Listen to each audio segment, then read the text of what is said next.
Hello everybody and welcome to the next Necromancer video, or NecroMansion video. This game is so new I don't even know the name of the game. Something is going on and I want to show you what's going on because it's interesting. And what is happening is one game I think is turning into at least 2, possibly 3 different games. Now, a little bit of backstory for you. I talked to Joe, who co-hosts Cardboard Architects podcast with me, about this game idea probably 4 months ago. Yeah, at least 4 months ago.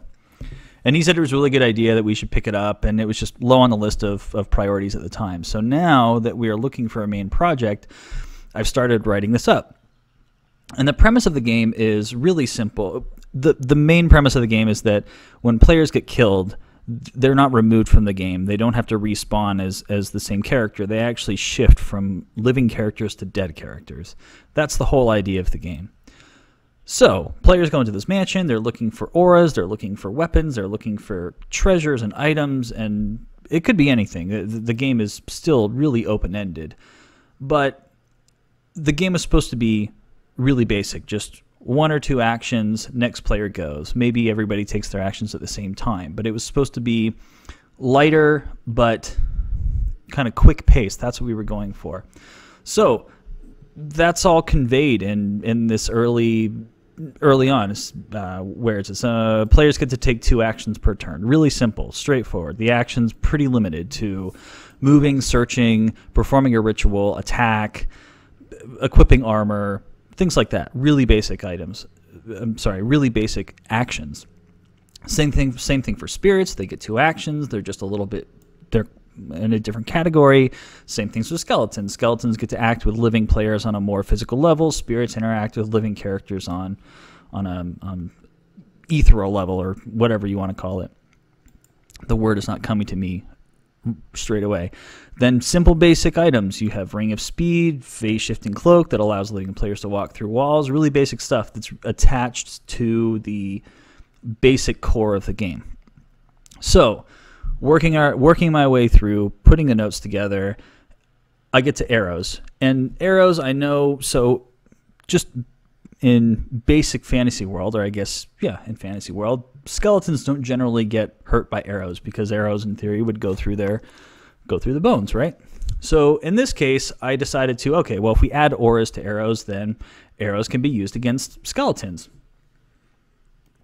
Great, now we're giving living players incentive to actually use up auras on arrows if they want to use their arrows against spiders. Even though spiders would be a good critter. Actually, we're going to write that down. Units, where do they go? Skeletons, possibly spiders. Okay.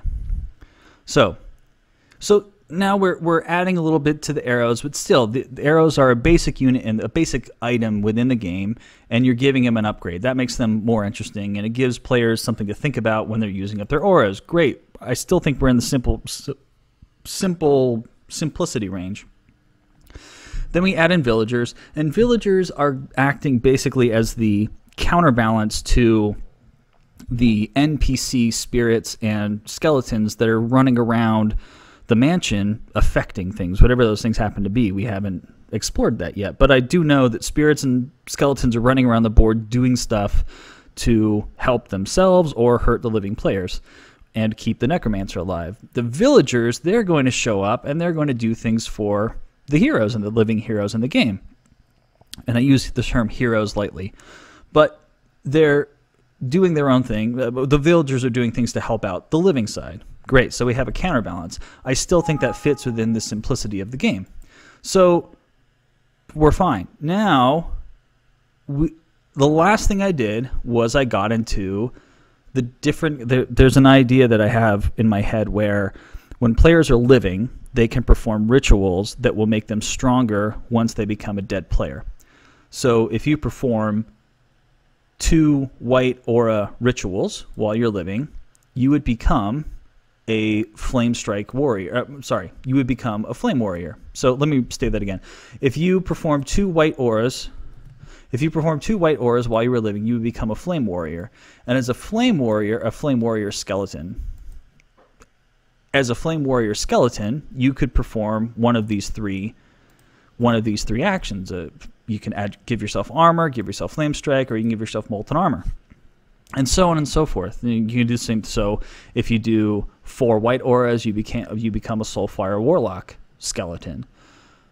So this is where the game is kind of taking a convergence, where we have 2 paths to follow, because this feels like an epic game that's going to take an hour, 2 hours, it doesn't need to be robust, but it can be in depth.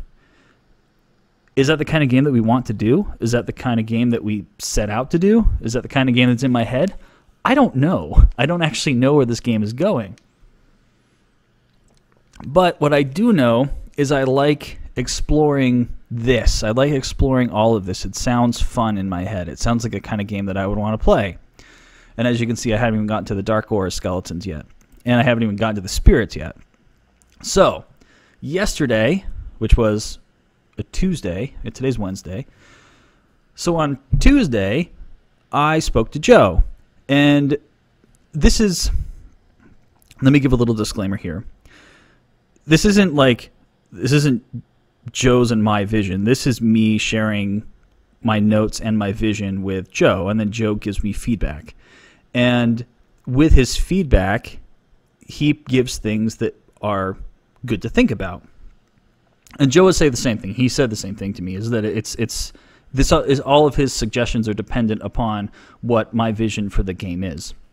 And also what Aiden's vision for the game is, because I'm going to pitch this game to Aiden in 2 days, and we'll see what path we end up taking. But I wanted to kind of prep everybody that watches this series about how games become what they become, because this is a really good example. So back to Joe's notes.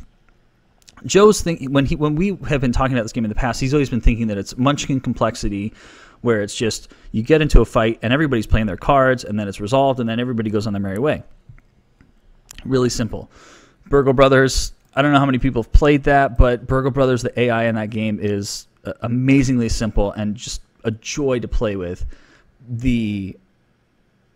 But it's really straightforward. There's not a lot of complexity to it with simple actions. So Joe is thinking ultra simple, ultra quick, which is closer to what the original idea for the game was. So Joe made a bunch of other suggestions, and they're not important right now. The important part right now is that I believe there are 3 games in these 4 pages of notes. The question becomes, what path do we decide to go down? There's the really, really simple Munchkin version that Joe was talking about. And just before I get too far off the point, or into that point, Joe's suggestions are valid because they're close to what the original idea of the game was. And that's the kind of valuable designer feedback I like to get from other designers, because there are ways to look at the same set of variables that we're playing with that create a different style of game. And that could mean we need to generate a game that is really simple. It could mean that this game makes more sense as an epic. We don't know yet. It's all a part of, this is why I like co-designing. This is why I like sharing my ideas with as many people as possible, because there could be a better solution to something that we are trying to accomplish. Also, these characters that we're creating, they could be their own game. I don't know. So, all I really wanted to accomplish today was to, A, show you a little bit of the progress that we've made since the last time we talked about this game, which is really just these. We added a little bit to the arrows with auras. We talked about, we didn't talk about, but I wrote some notes on types of rituals that could be performed, and we kind of built up a few of these types of skeletons that players can play as. But I've stopped here. Oh, and the other thing I wanted to accomplish was just tell you that this is how the collaborative process works. You, with other designers, and going to co-designer. So now, it's currently Wednesday. I'm going to pitch this game to Aiden on Friday, and we're going to see where this game goes. So now that everybody knows, or that you can see kind of where we're coming from, where our idea sits, we will see what avenue we end up going down. So I think that's all I had. Is that all I had? Joe's thing there. A little bit extra, more advanced character building. Yeah, I think that's all I had. I feel like I had one more thing that was ultimately profound, and we'll never know, so that's unfortunate, but oh well. So that's it. If you have any suggestions or thoughts, please leave a comment below. Thank you for listening, and we'll see you next time.